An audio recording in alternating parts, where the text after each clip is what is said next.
Hey guys, and welcome back to Orca FPL. Gameweek 5 is complete, and it was a fourth green arrow in a row for me, having got 71 points this week for a Gameweek rank of 2 million. This takes me to an overall rank of 450k, and puts me in a great position to keep pushing throughout the season to beat my performance last year.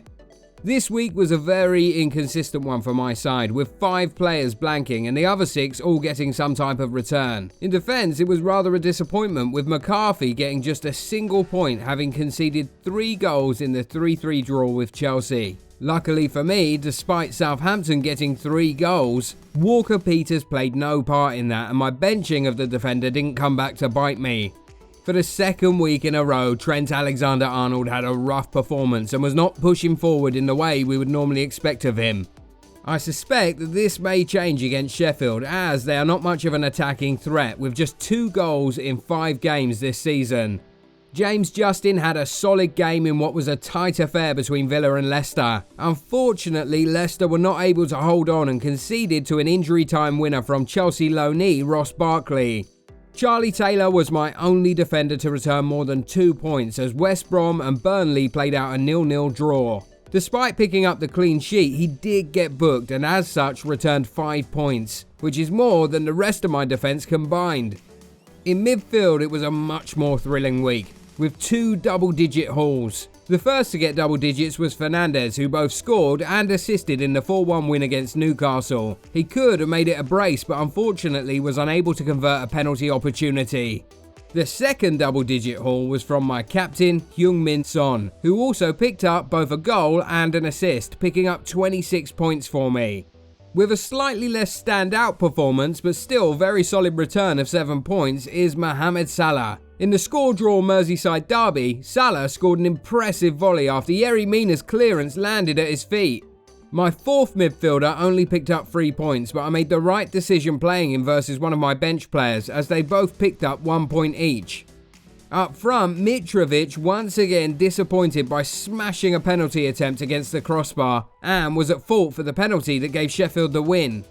Jimenez was one of the better players in a rather poor game, but was the difference by getting the only goal in the game between Wolves and Leeds. Whilst he has a good run of fixtures coming up, I'm currently leaning towards bringing Harry Kane in to replace him this week. This is largely down to the fact that Jimenez rarely seems to get hauls and often tends to bring just a single goal, whereas Harry Kane is in incredible form. Both have very good fixtures for the next 3 weeks, but Harry Kane's form is hard to ignore.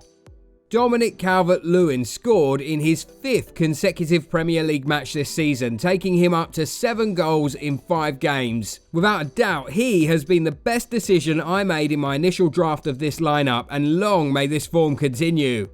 In terms of transfers this week, I'm expecting to move from Jimenez to Kane, but I'm also looking to replace Podence for a stronger midfielder such as Grealish, or to move up to a stronger defender such as Castagne in the future.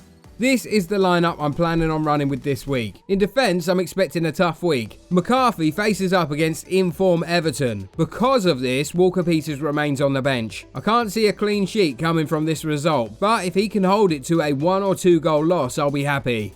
James Justin and Charlie Taylor also have tough fixtures coming up against Arsenal and Tottenham respectively. Once again, I'm just hoping to not lose points due to goals conceded here. On a positive note, Trent Alexander-Arnold is against Sheffield United, who are dismal in attack. I'm hoping for a clean sheet and to see him be a threat going forward. Alongside Alexander-Arnold, Mo Salah will also be starting and is going to be my vice-captain. Heung-min Son faces up against Burnley, who are not playing to their normal standards. Spurs, on the other hand, are in great form and have scored 15 goals in 5 games. With 3 double-digit hauls in his last 4 games, I'm hoping for another big performance from Son.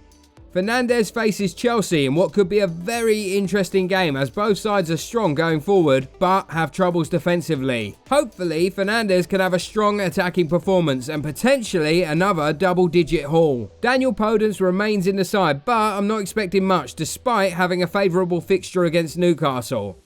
Up front, it will either be Jimenez or Kane. If Kane is transferred in, then he will likely be my captain, as his form is incredible. Alongside Jimenez or Kane will be Dominic Calvert-Lewin against Southampton, which is also a favourable fixture for the in-form Evertonian. Finishing out my side is Mitrovic, who has been struggling lately but also has a decent fixture coming up.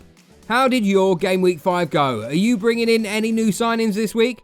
If you enjoyed this video, please give it a like and subscribe to the channel to keep informed on FPL throughout the rest of the season. Make sure to keep an eye out next week as we do a review of Game Week 6 and look at our Game Week 7 preview.